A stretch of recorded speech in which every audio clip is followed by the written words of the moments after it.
What can be done to minimize pollution?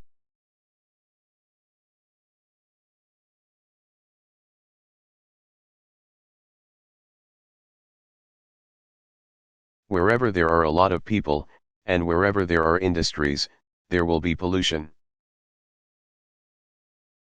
It cannot be eliminated, but it can be reduced. And many laws have been passed in the United States and elsewhere to help accomplish that. These laws help establish pollution standards, requiring industries to release fewer pollutants into the air and water. But several obstacles remain. Some industries have successfully lobbied lawmakers to be less strict about pollution controls. Many industries are reluctant to cooperate with the laws that have been passed, stating that the required changes are too expensive, and federal agencies lack the funding to enforce the existing laws. So many companies ignore the tighter standards about how much polluting they can do.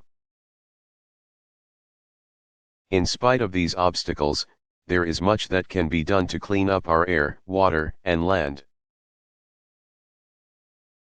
Some car companies have begun building cars that burn fuel more cleanly or that operate on a more environmentally friendly mix of gas and electricity. Producers of gasoline can make adjustments to the fuel so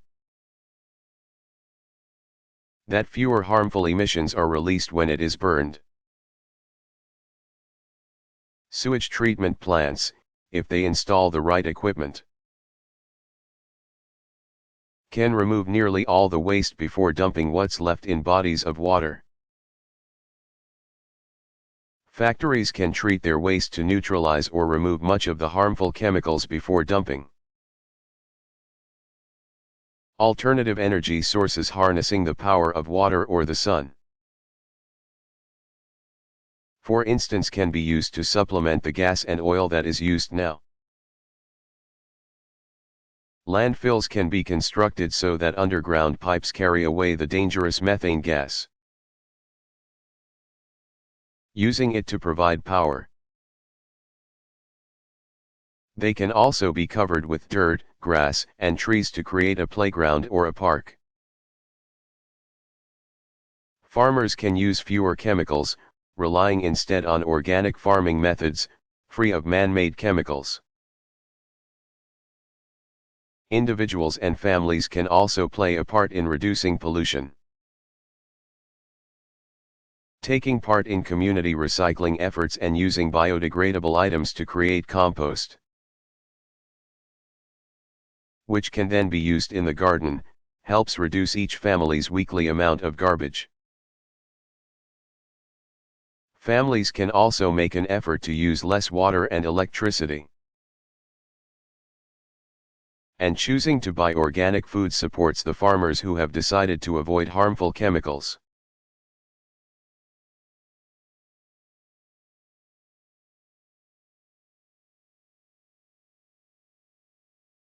What is a disability?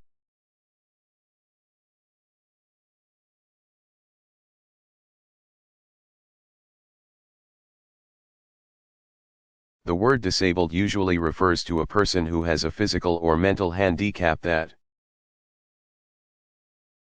keeps him or her from doing certain tasks or makes performing them unusually difficult.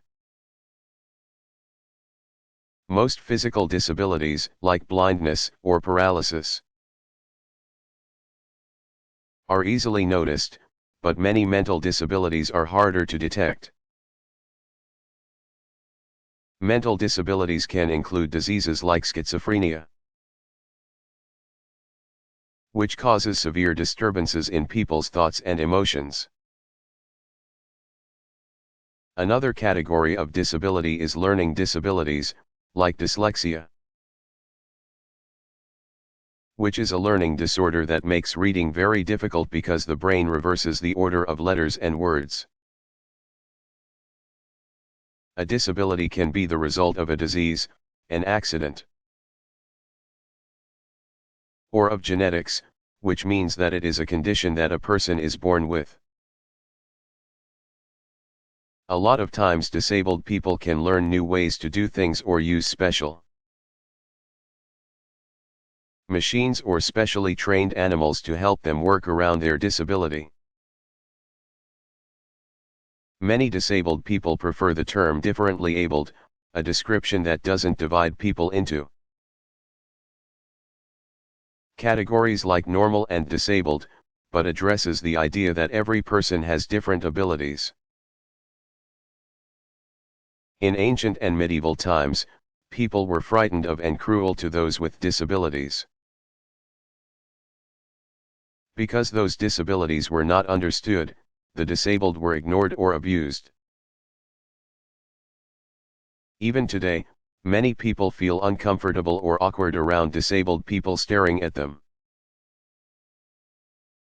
treating them differently, or even behaving unkindly.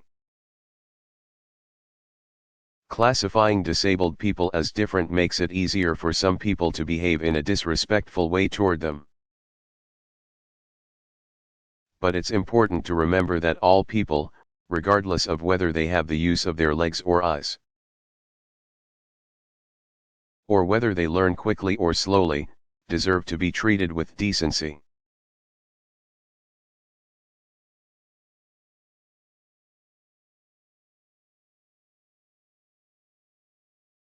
Why was the Statue of Liberty built?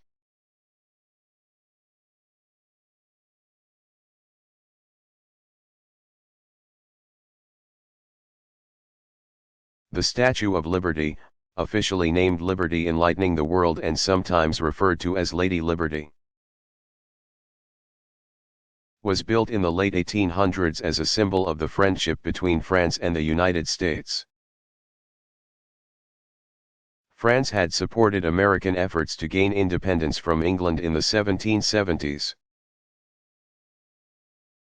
And the United States had returned the favor during France's Revolution of the 1780s and 1790s. A joint effort between the two nations, the statue was designed and built in France. While the 154-foot, 47-meter, concrete pedestal was the responsibility of the Americans. Intended as a gift to celebrate the 100-year anniversary, or centennial, of American independence, which happened in 1776, the statue was designed by sculptor Frederick Augusta Bartholdi. He had help from many engineers and designers, including Alexander Gustave Eiffel, the man who designed the Eiffel Tower in Paris, France. Lack of funds in both countries slowed down the construction of the statue, and it wasn't actually completed until 1884, 8 years after the centennial. It took nearly a year for the statue, which was broken down and divided among more than 200 crates, to travel across the Atlantic Ocean to the United States. And it was another whole year before the pedestal was completed. Finally, on October 28, 1886, the Statue of Liberty was officially dedicated in front of a crowd of thousands. Made of copper and steel, the statue, which depicts a woman who represents the concept of liberty, stands just over 151 feet, 46 meters, tall, plus the height of the pedestal. To give an idea of just how big the statue is, bear in mind these statistics: her index finger is 8 feet, 2.4 meters, long, her nose is 4.5 feet, 1.4 meters, long, and the width of her mouth is 3 feet, 0.9 meters. Lady Liberty holds a torch in one hand, symbolizing enlightenment or freedom from ignorance. The other hand holds a plaque that bears the date of American independence, July 4, 1776.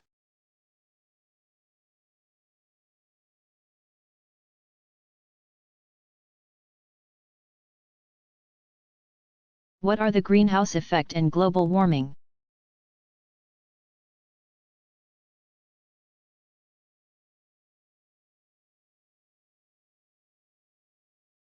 A greenhouse is a glass structure built for plants.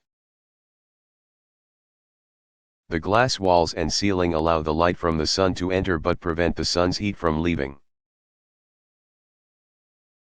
providing the kind of warm climate greenhouse plants need. Certain gases in the atmosphere act in much the same way as the glass panels of the greenhouse,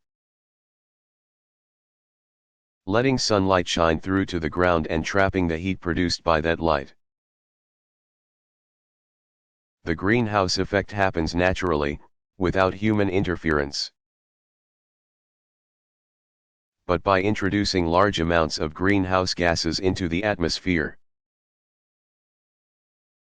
human beings have turned a natural occurrence into a potential problem. With the industrialization of the 1800s and 1900s, the amount of greenhouse gases increased tremendously.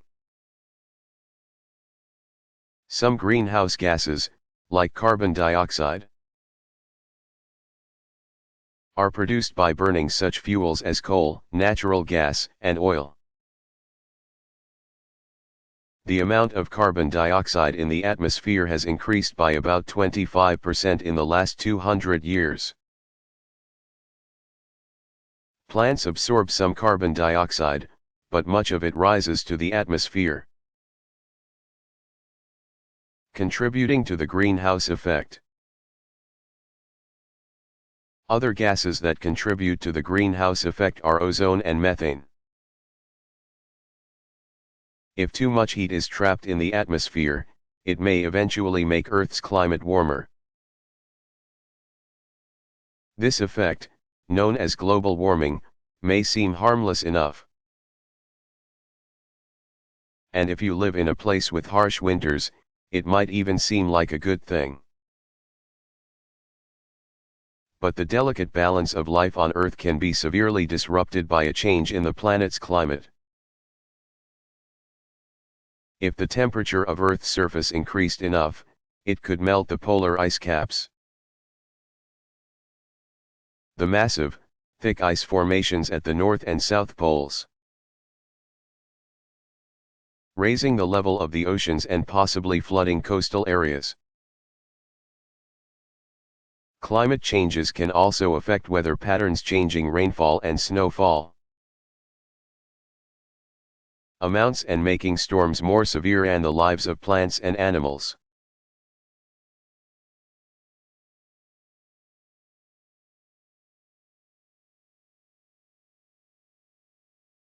What is acid rain?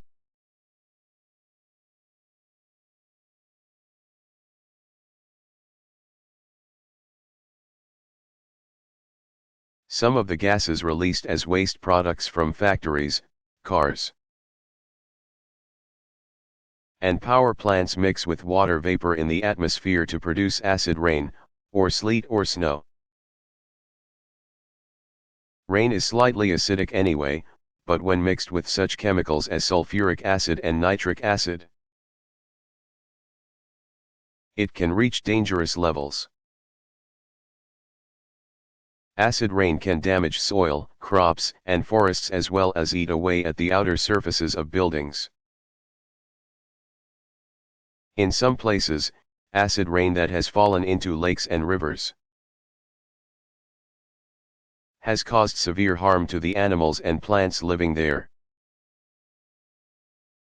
Acid rain has affected many parts of the United States and Canada, as well as countries in Northern and Western Europe and parts of Asia. Because the wind can carry pollutants great distances from their source, Many areas have suffered devastating effects of acid rain without being responsible for the chemical waste that caused it.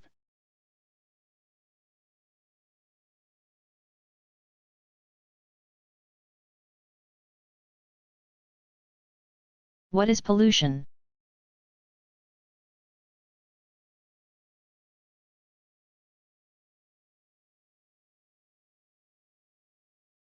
Pollution refers to excessive amounts of waste, much of which contains harmful poisons that are released into the environment: air, water, and soil. Pollution is usually caused by people, more specifically it is caused by the waste produced by the cars we drive, the factories that make the things we buy, the power plants that produce the gas and electricity we use, and even the farms that grow the food we eat. Pollution has been a problem ever since large numbers of people occupied a relatively small space.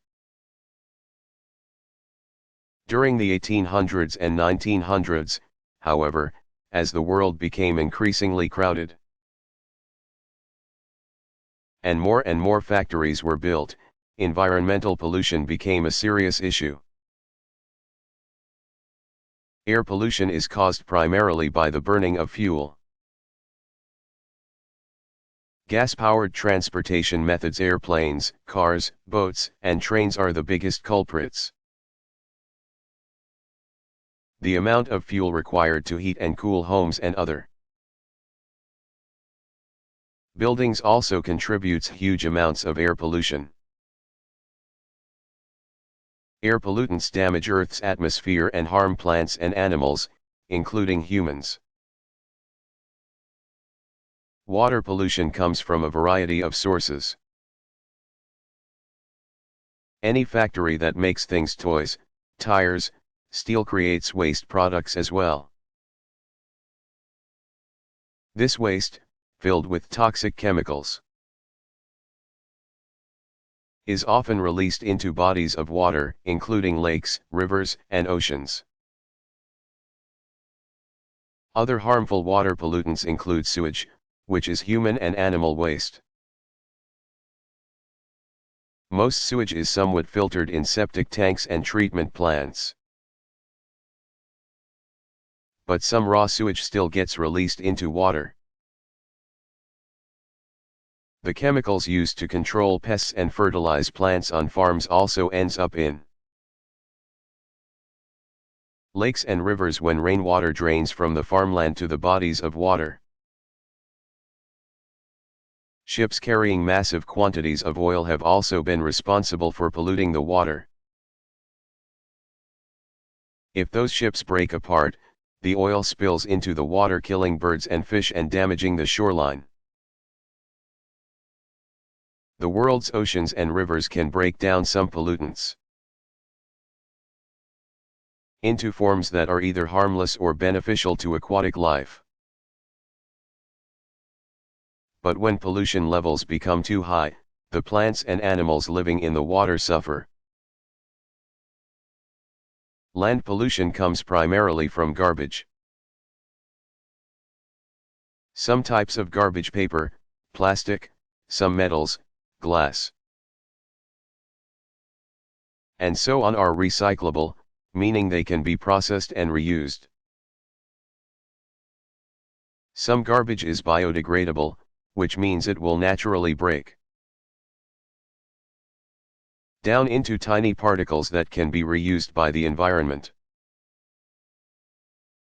Vast quantities of the garbage we produce, however, is not easily broken down or recycled. Garbage is usually dumped in landfills, and as some things slowly decay, a harmful gas called methane is released into the air. Another source of land pollution are the chemicals used on farms. Some of those chemicals are washed into bodies of water, and some are absorbed by the ground where they can harm various forms of plant and animal life.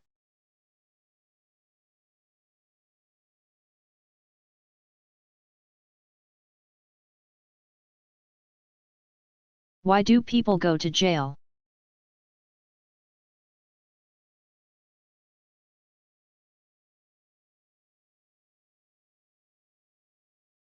One of the jobs of a government is to maintain order among its citizens. It does this by making rules known as laws. Every country has its own unique set of laws. Though there are striking similarities among the legal systems of many nations. Numerous laws involve the protection of people and their property. In democratic societies like the United States,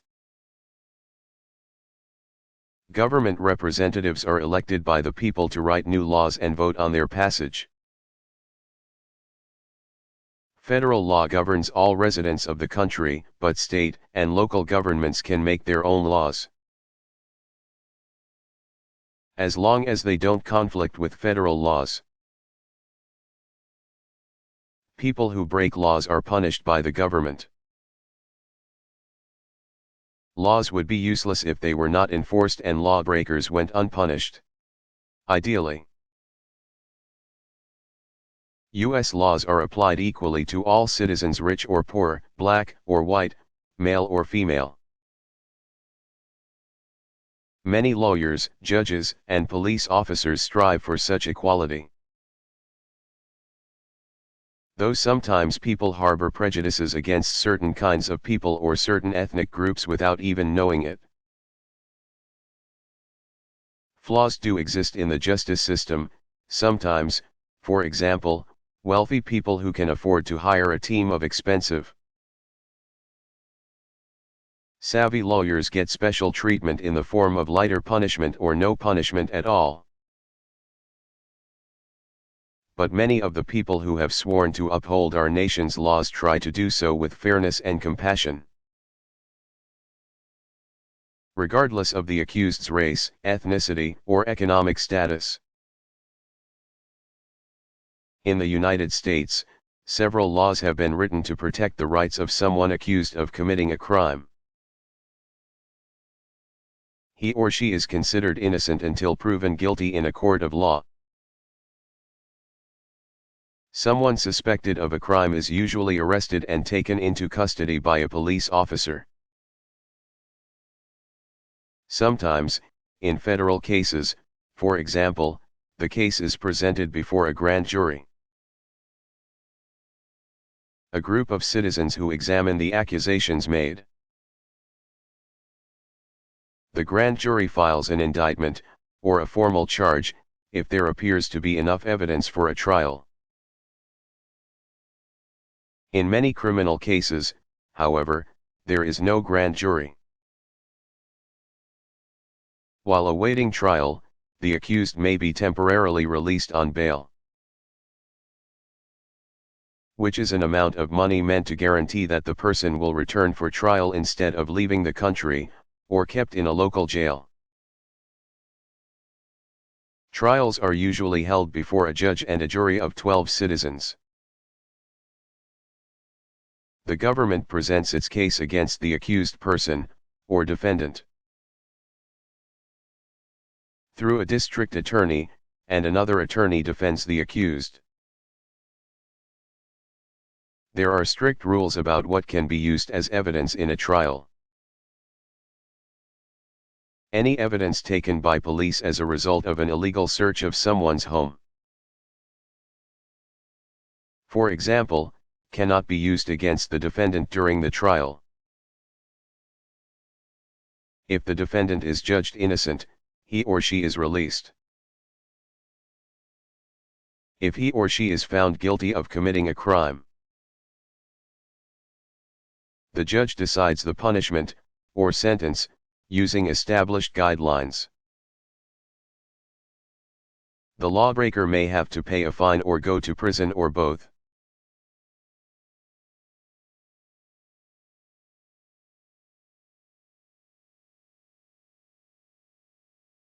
Why are please and thank you magic words?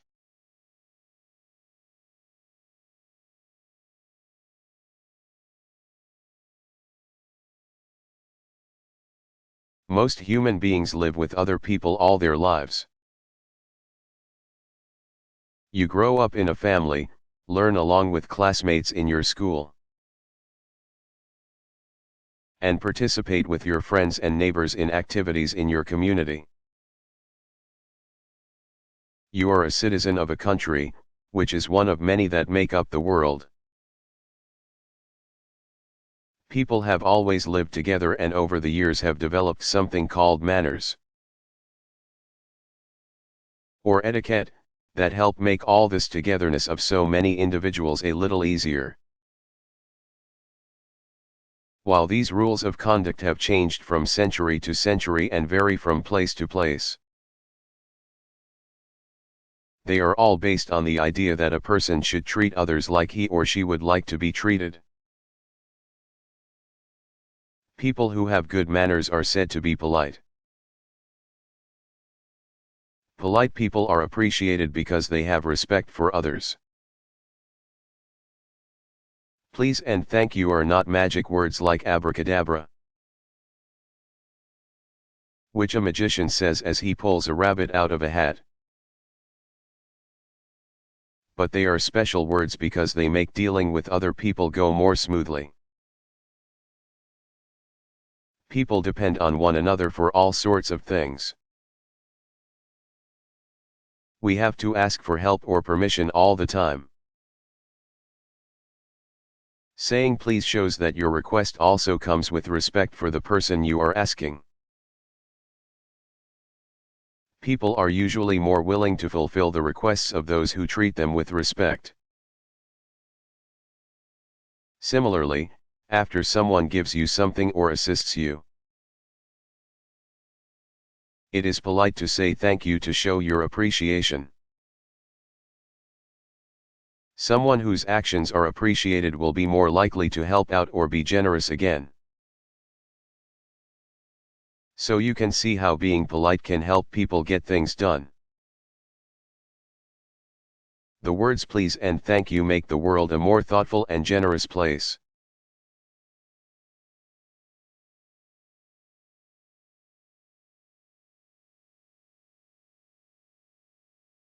What is Earth Day?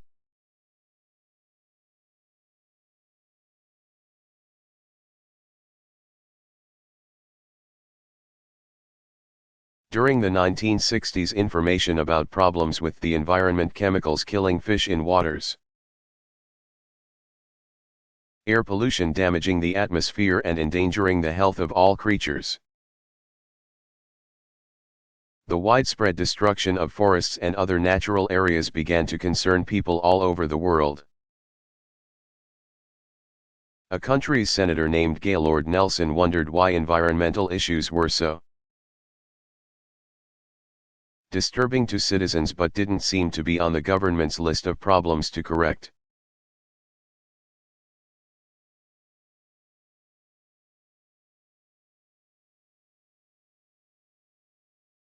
How did we get the United States national anthem?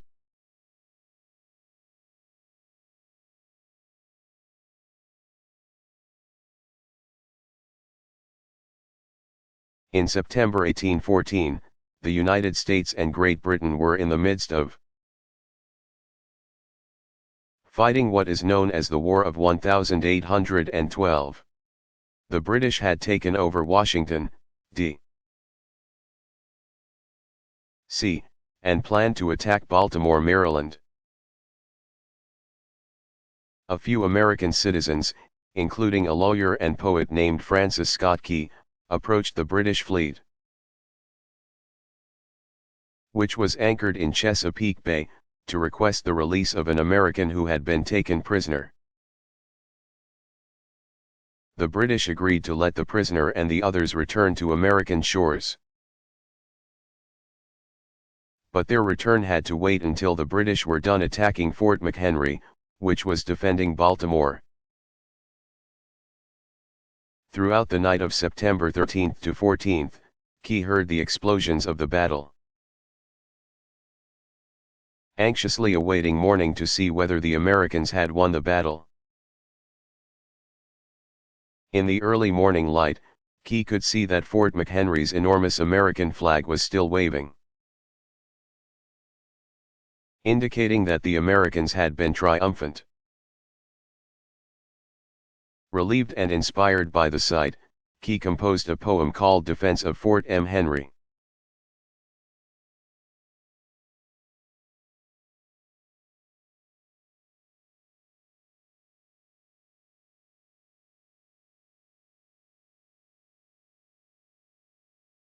What do A, M and PM mean?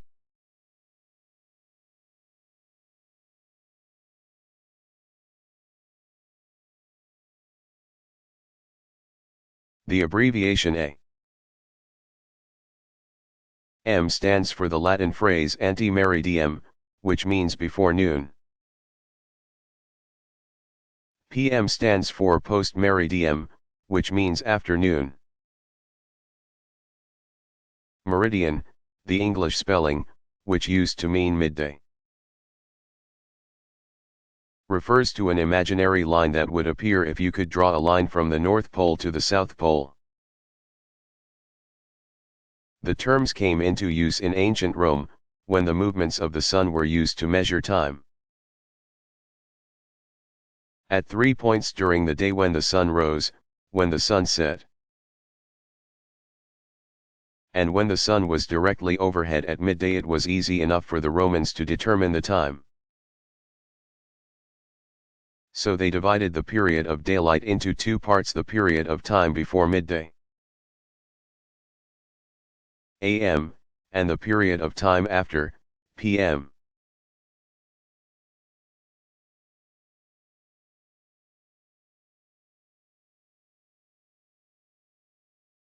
Why is the bald eagle the official national symbol of the United States?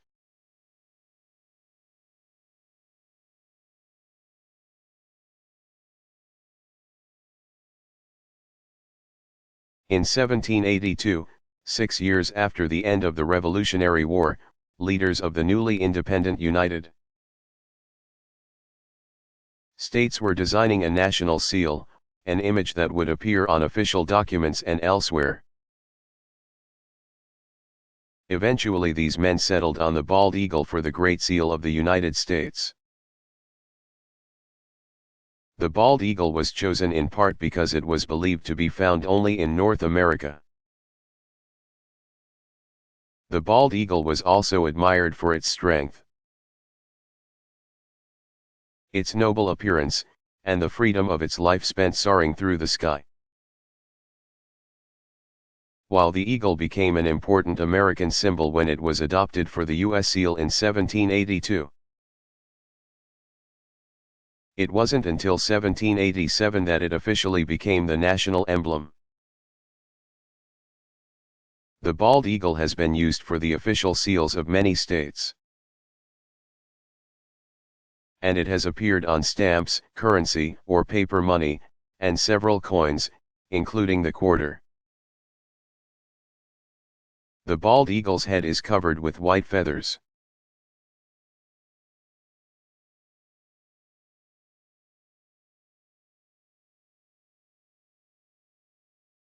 Does it hurt to die?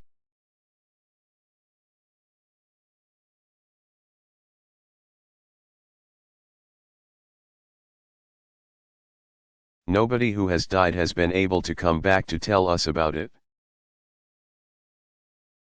So it is impossible to know whether dying hurts. But people who have had near-death experiences, those whose hearts have stopped, for instance, but were later restarted, have only good things to report. Most tell of a peaceful sensation of floating above their bodies. A number also describe traveling through a tunnel toward a beautiful light, or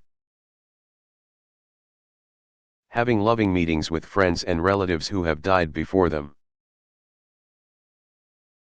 Scientists know that when a person is in a state of very low oxygen, often a condition that precedes death, he or she experiences feelings of euphoria, or great happiness. So as far as we know, The act of dying is not painful at all.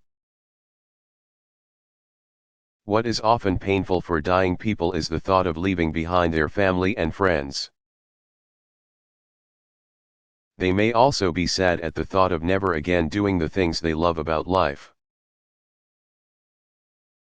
like watching sunsets, or gardening, or going to the movies. In addition, they may be afraid because they are uncertain about what awaits them after death. Still, many sick people welcome death. The same wonders of medicine that have allowed people to reach old age have also enabled them to live through long, and sometimes painful, illnesses. Often, death is seen as a welcome end to pain, both for the ill person and for the family and friends who have watched their loved one suffer. People with strong religious faith, too, may fear death less because they believe they will journey to a better place.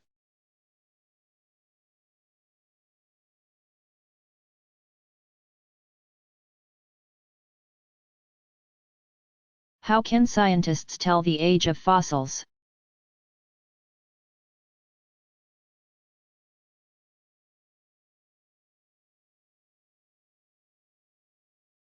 Scientists can learn many things about the conditions on the planet and ancient animal behavior from fossils. They can learn whether an area was once covered by lush forests, for example, or they can determine that some dinosaurs traveled in herds.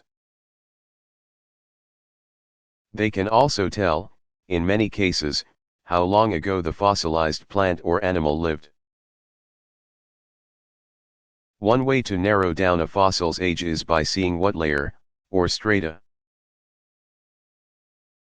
of rock it appears in. The deepest layers contain the oldest fossils, while the top layers contain the most recent fossils. If they know the history of other fossils found nearby, specifically when these other animals lived, then they can determine the approximate age of newly found fossils. In some cases, scientists can pinpoint the age of a fossil by measuring something called a radioactive isotope. An isotope can be thought of as a version of a chemical element, like hydrogen or carbon, that has a slightly different atomic makeup than other versions of that element. For example, one isotope of hydrogen has one particle, a proton, in the nucleus. Another isotope has two particles, a proton and a neutron. Both are hydrogen, but they are different types of hydrogen. A radioactive isotope is one that is unstable and gives off some radiation. Over time, radioactive isotopes decay, forming a different chemical element altogether. For example, uranium eventually changes into lead. Scientists know how long it takes for various radioactive isotopes to decay. They discuss this time in terms of the isotope's half-life, or the amount of time it takes for half of the isotope to decay. If a radioactive isotope has a 1,000-year half-life, then half of it will have decayed in 1,000 years and all of it will have decayed, or turned into another element, in 2,000 years. So let's say a scientist measures the amount of a radioactive isotope in a chunk of rock. Knowing that this element will have completely transformed into another element after 2,000 years. If the scientist finds very little of the isotope and a great deal of the element it turns into, then he or she knows that the rock and the fossil found in it is almost 2,000 years old.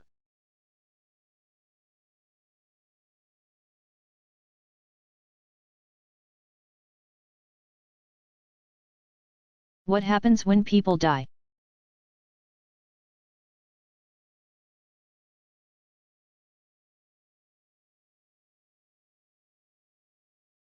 When death occurs, blood which carries oxygen to all the cells of the body has stopped circulating. This stoppage may be caused by damage to the heart, which is the muscle that pumps blood throughout the body,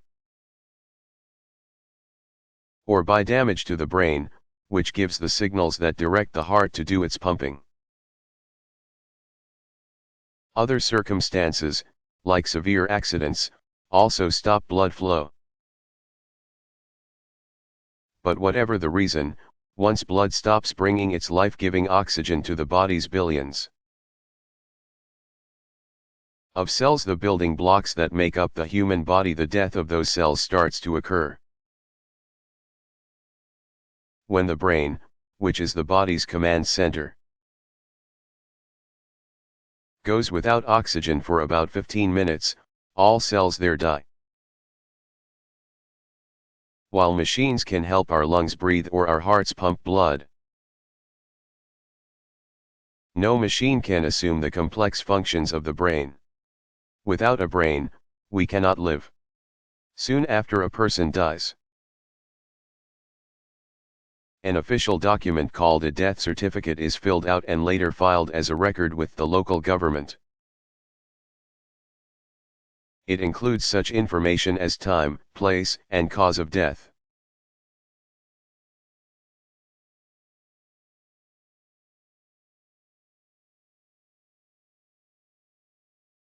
What is smog?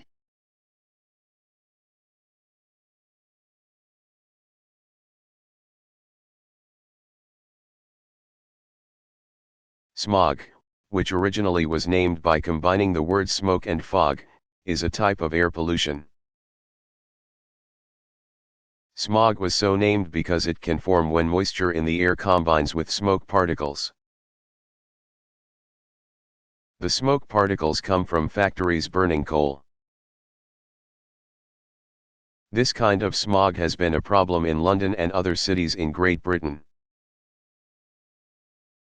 Another kind of smog, called photochemical smog, is generally what people mean when they refer to this kind of pollution. Photochemical smog occurs when sunlight combines with the fumes from cars and factories in big cities. This combination produces a chemical reaction, resulting in gases called oxidants. When the weather conditions are right, very little wind, or a layer of warm air settling on top of a layer of cool air, smog can accumulate and hover in the air. The Los Angeles, California, area is especially famous for its high levels of smog. The conditions are ripe for a smog problem in Los Angeles. There are a lot of cars producing a great deal of exhaust. The city is located in a valley, where smog tends to accumulate. And it is surrounded by mountains, which means little wind gets in to break up the smog. The oxidants produced in photochemical smog pollute the air, damage plant life, and, in extreme cases, causes people to get sick. It has even been responsible for deaths. Over a 4-day period in 1952, the smog in London became so heavy and thick that people could barely see what was in front of them. By the end of that period, 4,000 people had died from lung ailments produced by the toxic chemicals. In the United States, in the town of Donora, Pennsylvania, 20 people died and thousands more became sick when smog levels reached a dangerous high. Laws attempting to reduce levels of air pollution have made some improvements.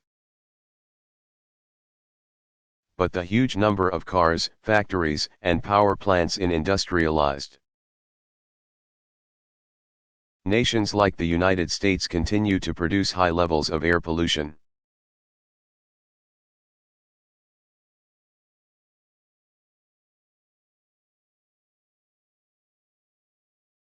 Why do people have to grow old?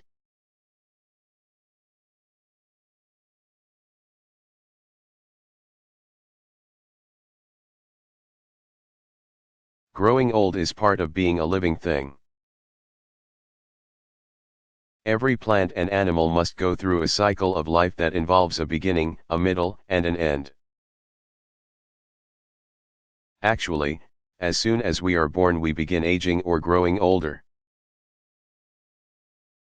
But when we talk of growing old we think of the physical changes that occur when bodies cannot grow and repair themselves as they once did. At about age 30 the signs of aging start to appear. Though for most people the physical changes aren't really obvious until many years later. As people age, skin may begin to sag and wrinkle, and hair may turn thin or gray. Over time muscles become less strong and flexible, and bones may become more brittle and breakable. Blood may not flow through the body as well as it once did, which slows the activity of the brain and the senses. The immune system becomes weaker and does not fight off sickness as well as before. People experience these changes at different ages. But all will grow old as they near the end of their life cycle. It may seem sad that a person has grown old and cannot do all the things they once did. But try to look at it this way: when people grow old, that means they have been lucky enough to avoid things like accidents and diseases that could have cut their lives short. And better yet, regardless of the physical changes of old age, many people remain healthy and lead full and happy lives.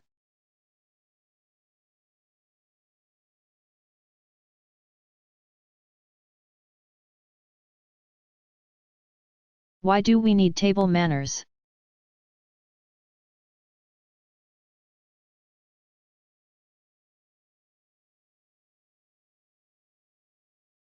It does seem that there are more rules about eating at a table with others than just about anything else. Put your napkin in your lap. Don't take huge bites. Don't talk with your mouth full.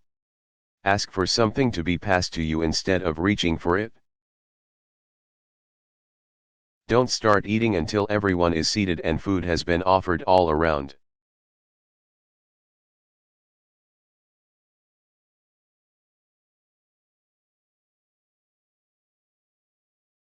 Why do we have daylight saving time?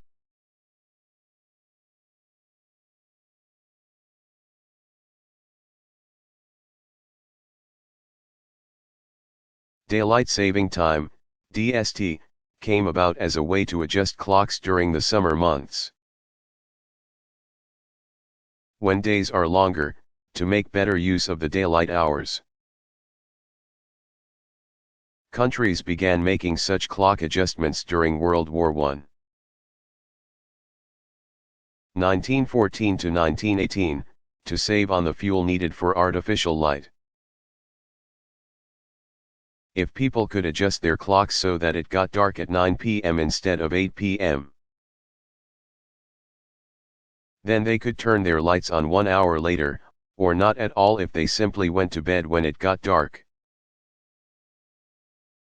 These energy savings have continued today since it gets dark later in the evening.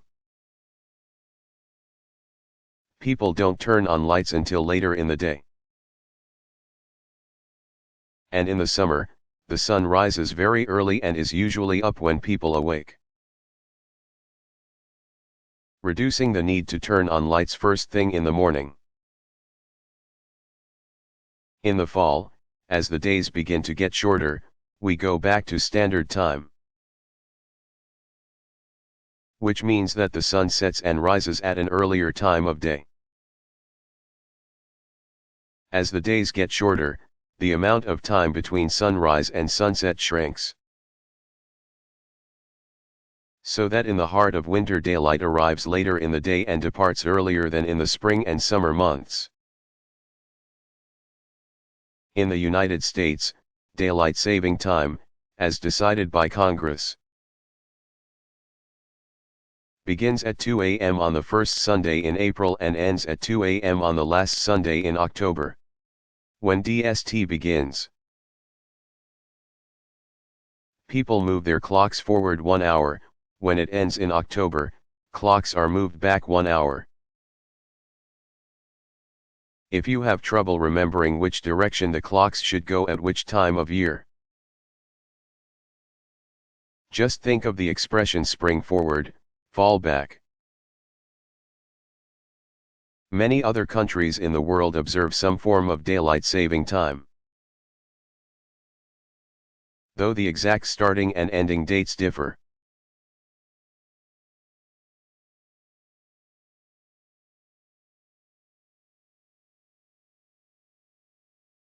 What do the stars and stripes on the United States flag mean?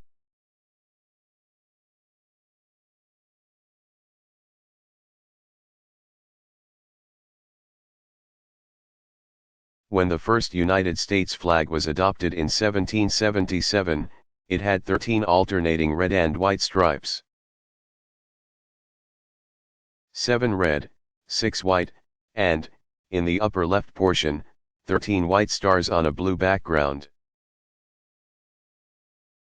The number 13 was chosen because that was the number of original states that formed the United States.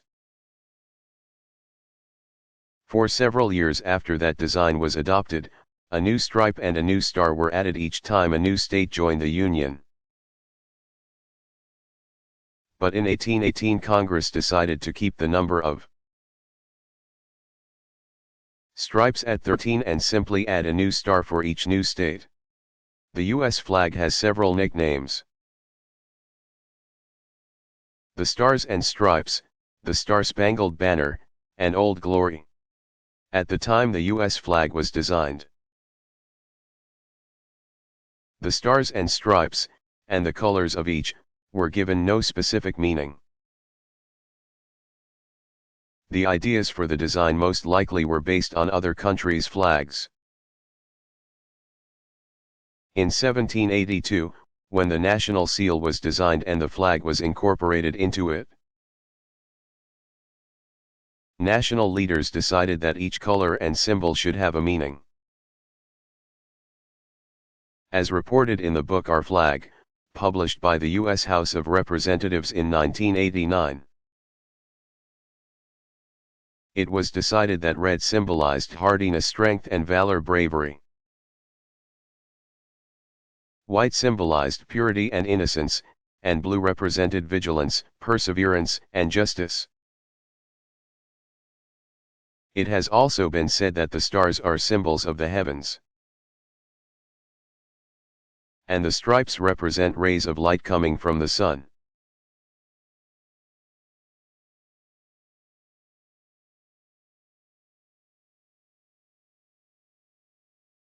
What do we do after a person dies?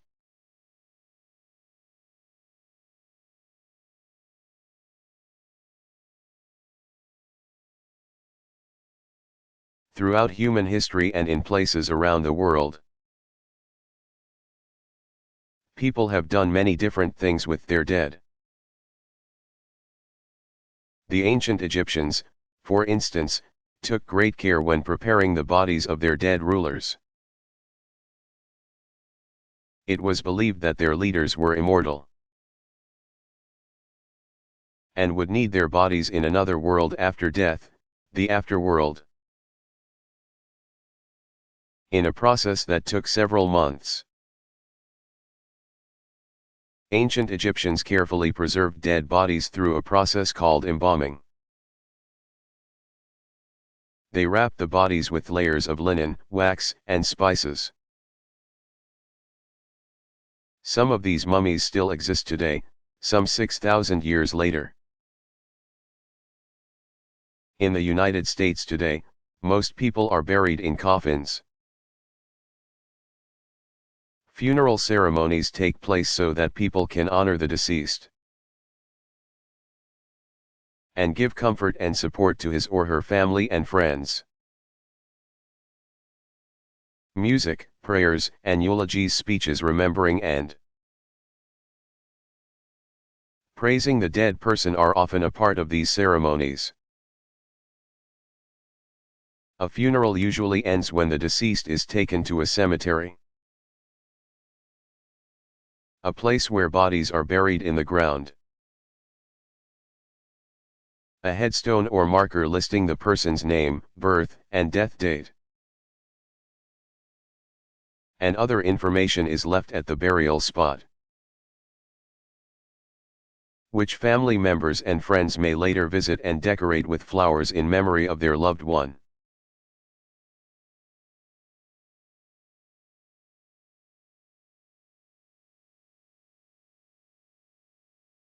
What is a fossil?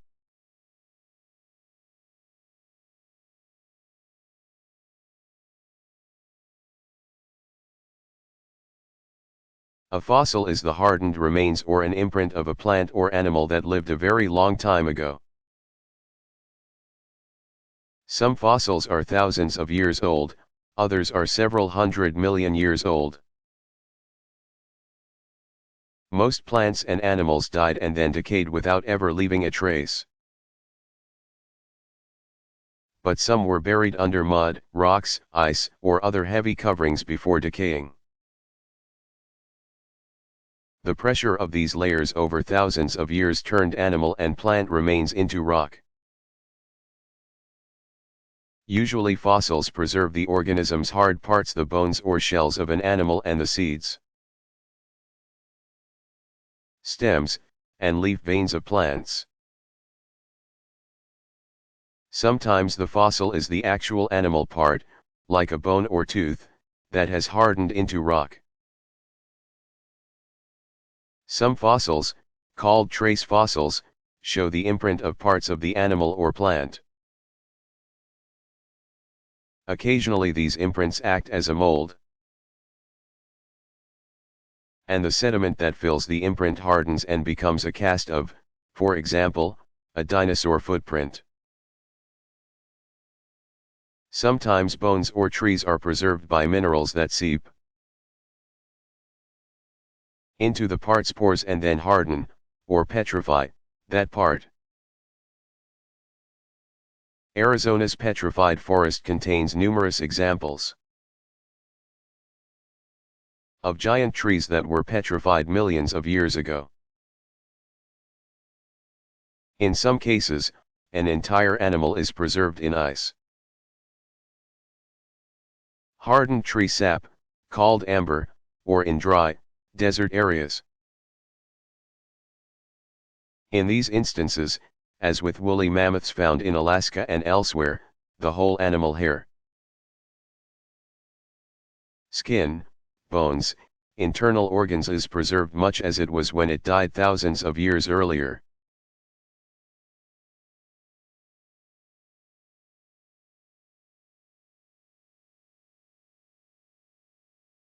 How long ago did dinosaurs live?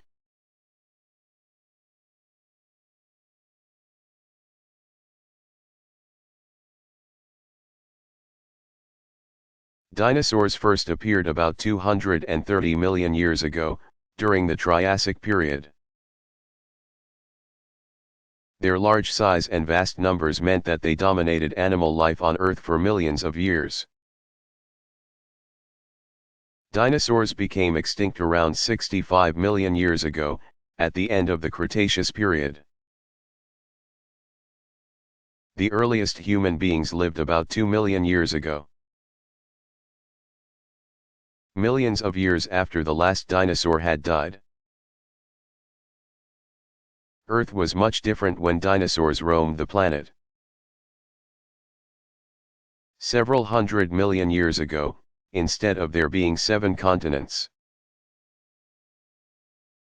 or large land masses, there was just one giant mass of land that was surrounded by ocean. This land mass gradually broke apart into separate continents. Areas that are now covered with tall buildings or mountain ranges were once beneath the sea.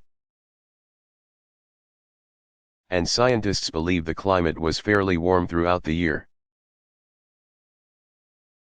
By the end of the era in which dinosaurs lived, temperatures had cooled and distinct seasons had developed.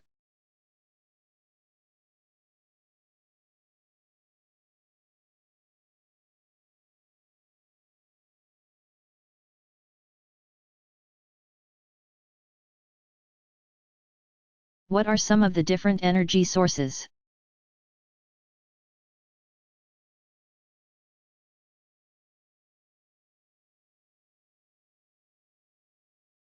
The main energy sources used around the world today are oil, coal, and natural gas. These sources of energy are called fossil fuels, so named because they come from the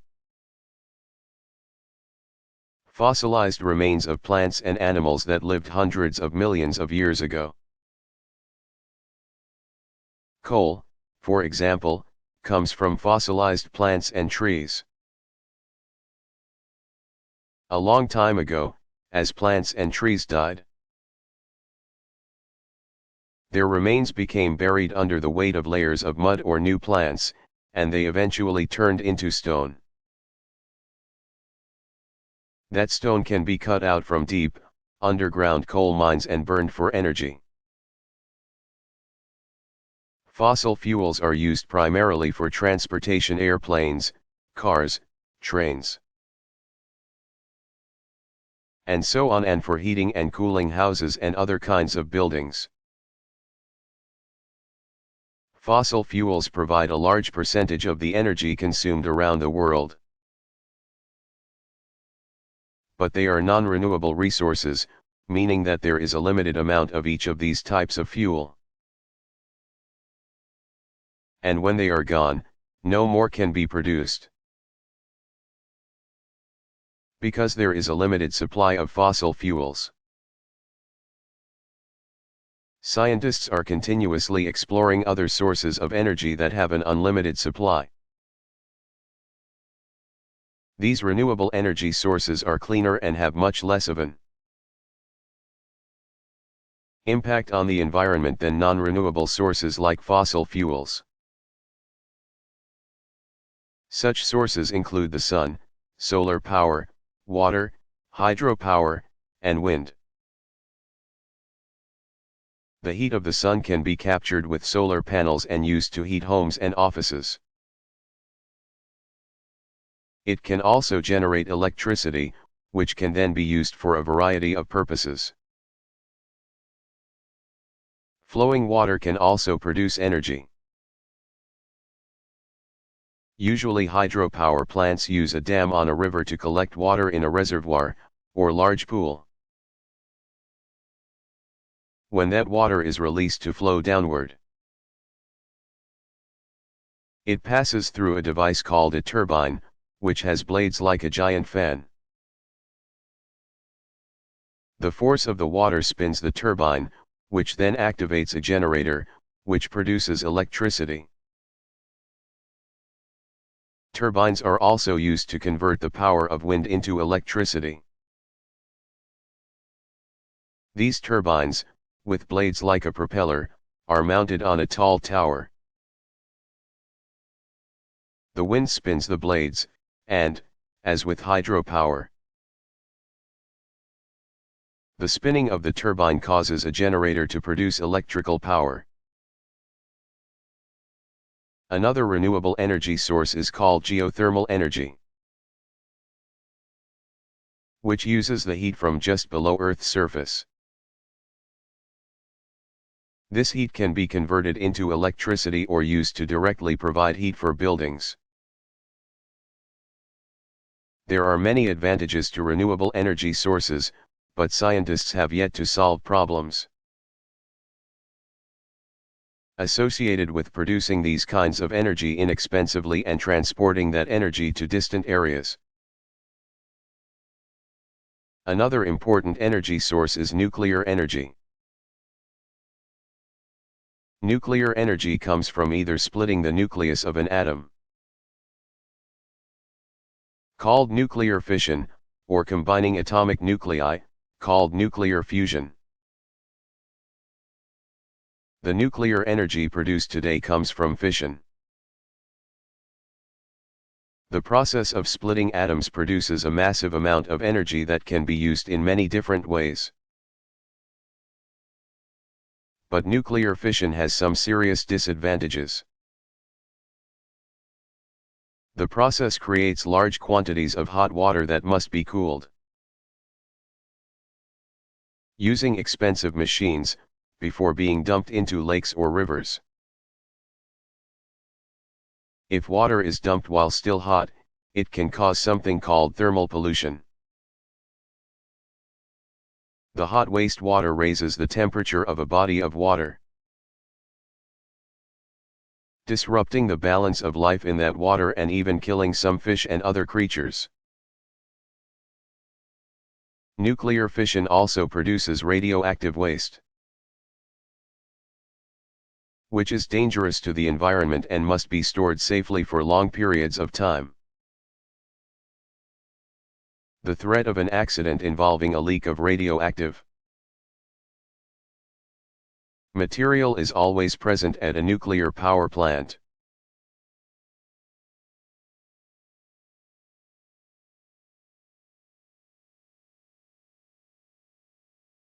What are the three branches of the United States government?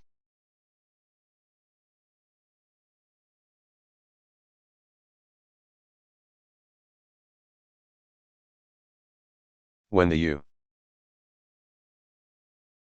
U.S. Constitution was written in 1787, the people writing it,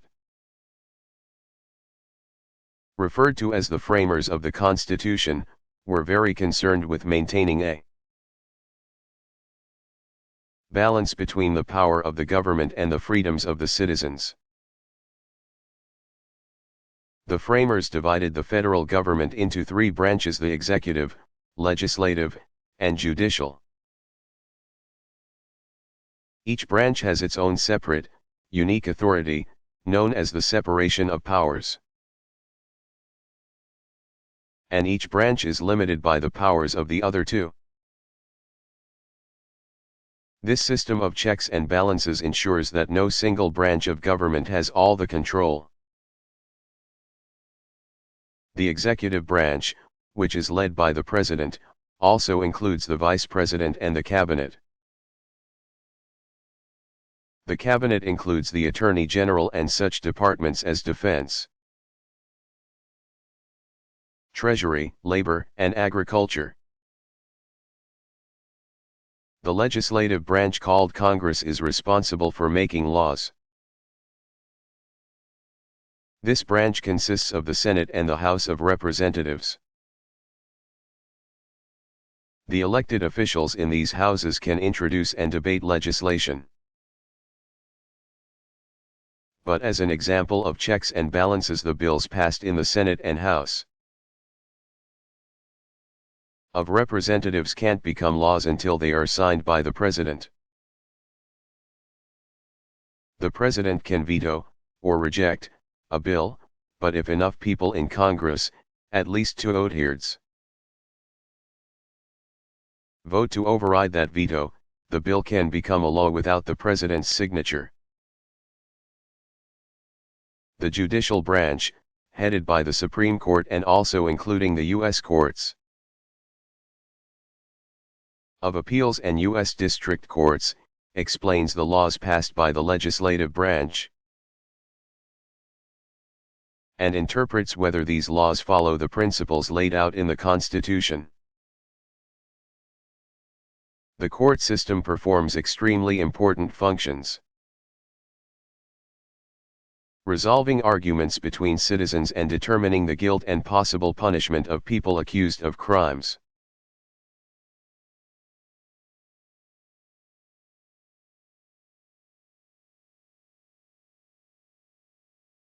Why do hugs and kisses make me feel good?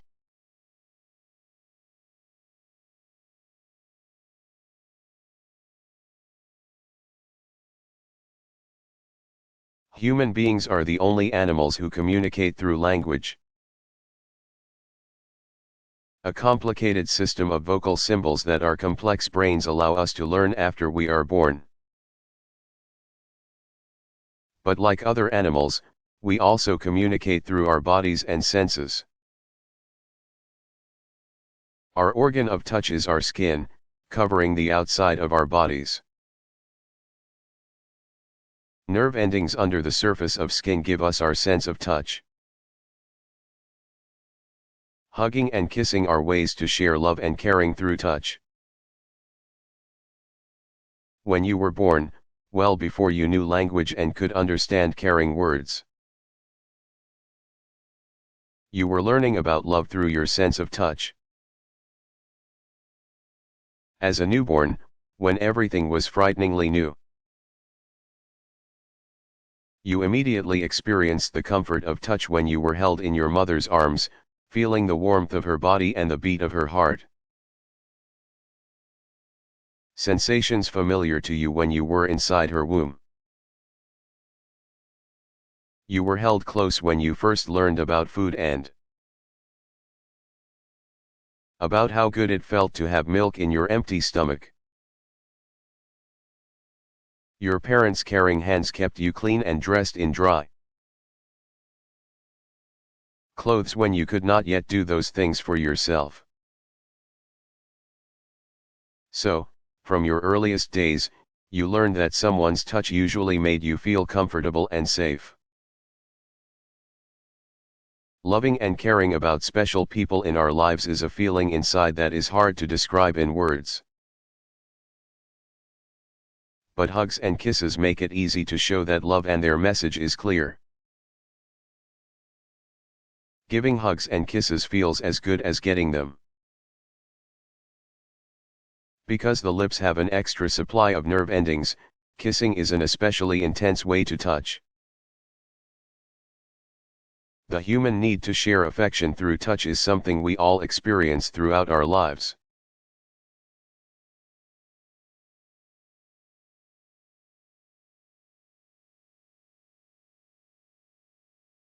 Can people who die see and talk with living people after they are gone?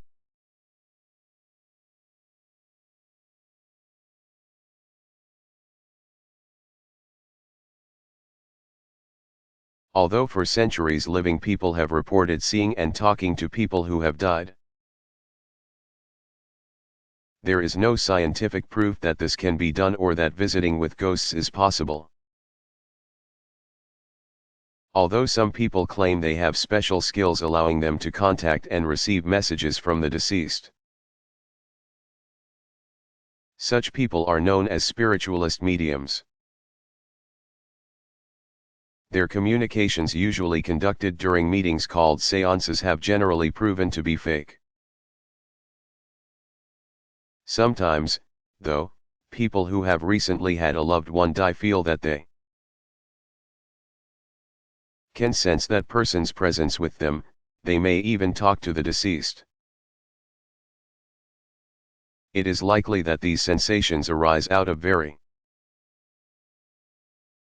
powerful feelings of loss and vivid memories of the loved one.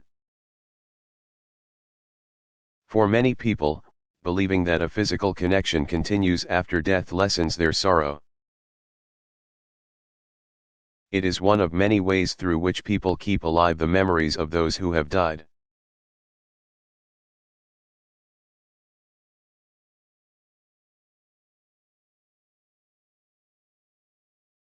Why is the Statue of Liberty such an important symbol of the United States?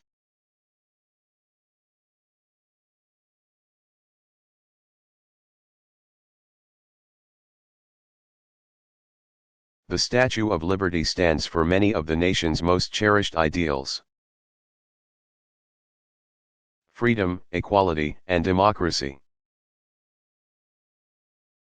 Perhaps most important to the millions of immigrants for whom the statue was one of their first sights of the United States is the ideal of opportunity, the chance to begin a new life, in a new land. While their lives in the United States were frequently difficult, for millions of immigrants, America offered the chance to escape from grinding poverty and abusive governments in other lands. Standing in the midst of New York Harbor, the point of entry into the United States for so many immigrants arriving on ships from other countries, the Statue of Liberty has been a powerful symbol of opportunity for more than 100 years. A poem called The New Colossus, written by Emma Lazarus, was mounted on the statue's pedestal in the early 1900s. Its famous lines include these words that Lazarus imagined Lady Liberty to be saying, "Give me your tired, your poor, your huddled masses yearning to breathe free, the wretched refuse of your teeming shore. Send these, the homeless, tempest-tossed to me, I lift my lamp beside the golden door."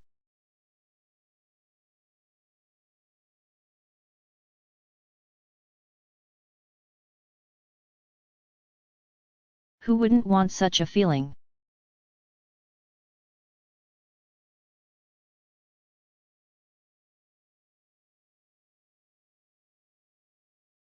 But not everyone can be the best on a particular day or even at a particular game or sport. Every person is unique and has his or her own strengths and talents. Just because you are not the best at some activity doesn't mean that you can't participate in it and even have fun. And as you continue to play that sport or game, your skills will probably improve. If you can see the game as a way to improve your own skills and to have fun, you may even be able to admire and learn from the talent of the person who beats you and congratulate him or her. After all, it's only a game. So remember that when you play a game, the object is to participate well. Play fairly, with respect for your teammates and opponents, and with your best effort. It is also important to show good behavior following the game, whether you win or lose.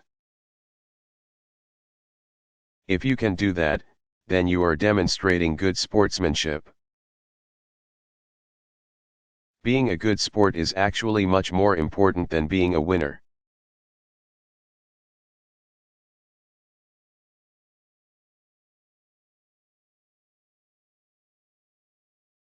What should I do when someone's touch makes me feel bad?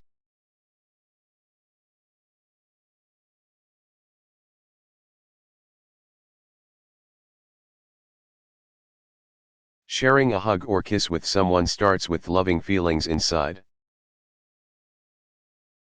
When you don't have those feelings, hugging and kissing should not be expected. You have a right to say no to touching or being touched by someone. A person's control over his or her own body is personal and private, no matter how old he or she is, and should be respected by all. Although most grown ups are nice people who care about and respect children, there are a few who do things to harm kids.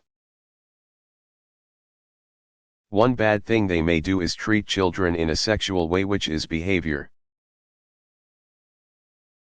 that should only take place among grown ups who have a special love relationship.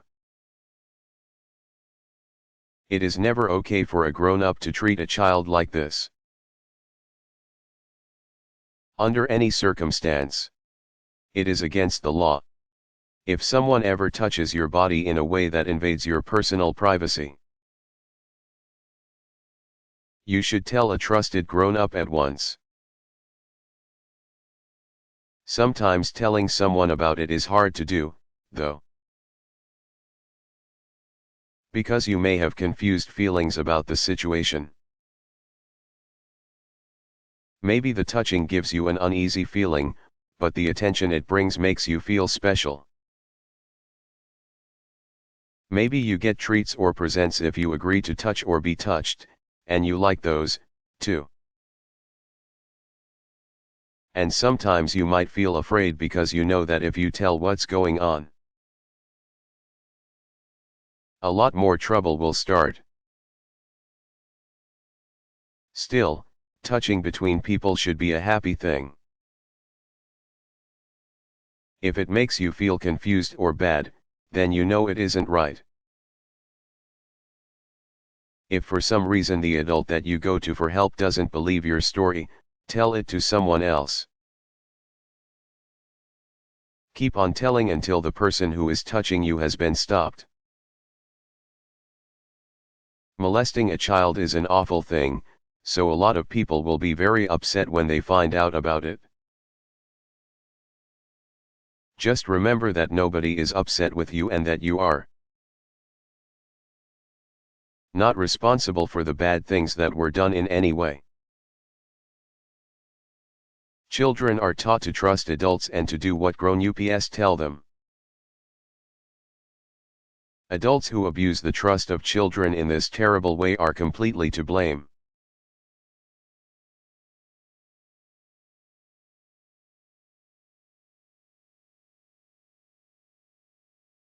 What did dinosaurs eat?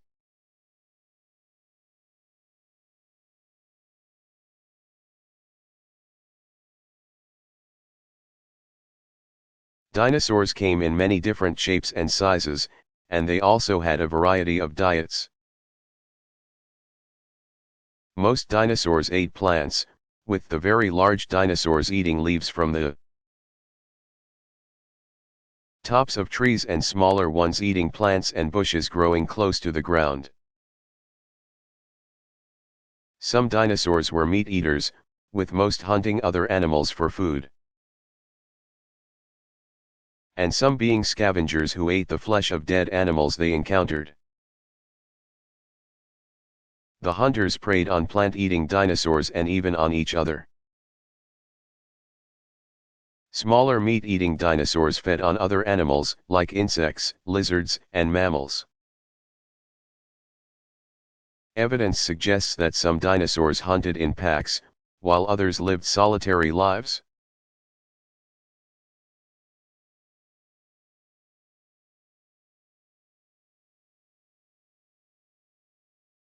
What did dinosaurs eat?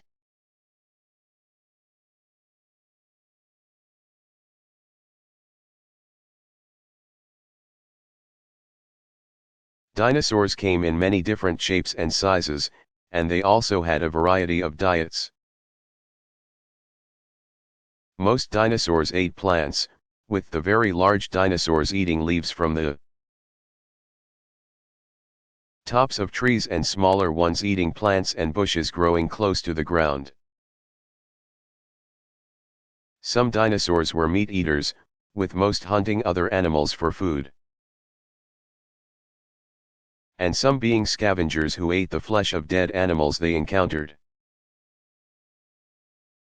The hunters preyed on plant-eating dinosaurs and even on each other. Smaller meat-eating dinosaurs fed on other animals, like insects, lizards, and mammals.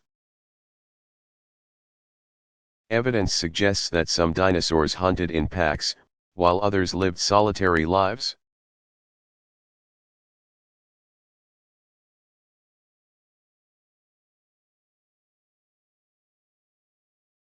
How big were the largest dinosaurs?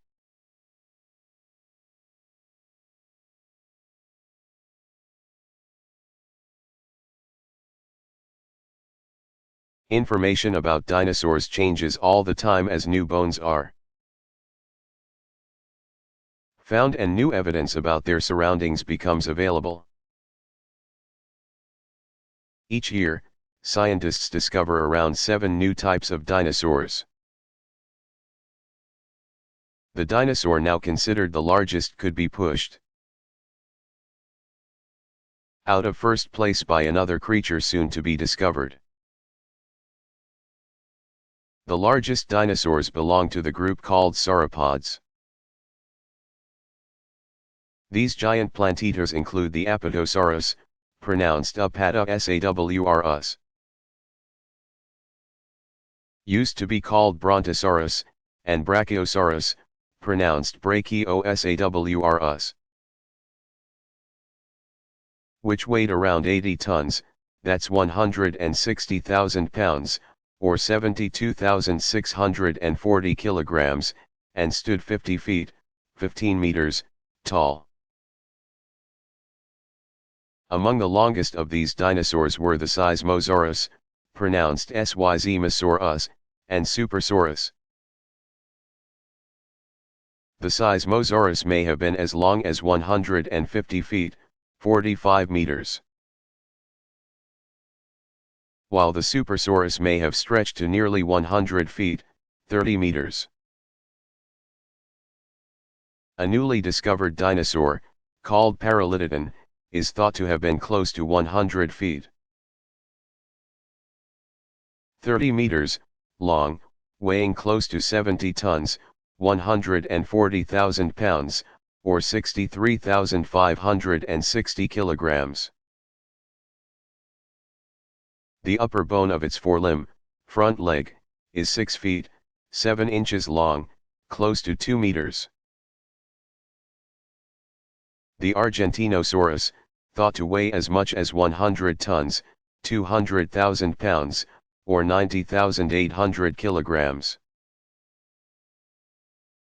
Was uncovered in the late 1990s in Argentina, which was home to many of the world's largest dinosaurs. These gentle giants were once thought to live in watery, swampy regions. But recent evidence suggests that most of them were forest dwellers who ate leaves from the tops of trees. They had enormous bodies, very long necks, relatively small heads, and thick, tree trunk-like legs, much like an elephant's legs. They moved very slowly and didn't have many ways to defend themselves. But their tremendous size kept most predators away.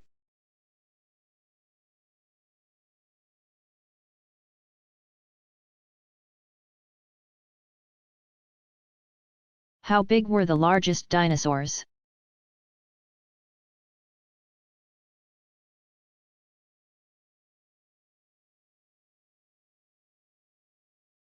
Information about dinosaurs changes all the time as new bones are